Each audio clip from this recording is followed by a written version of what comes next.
çmimin më të shtrenjtë në këto 12 vite e paguan të rinjtë shqiptar, e paguan fëmijët e shqiptarëve, e paguan ata me përhapjen e drogës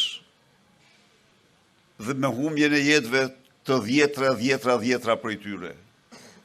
E paguan ata me shkatrim në shkollës,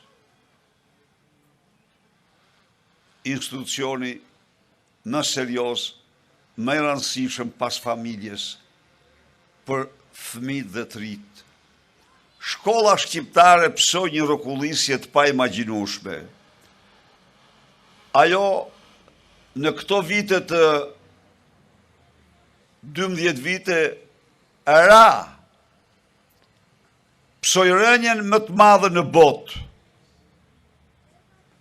Mendimi krijues i trive shqiptar në vend se të zhvillohej dhe të kalonte në nivele më të larta në shkollat tona, ra në fundin e botës për shkak të degradimit të plot të sistemit arsimor.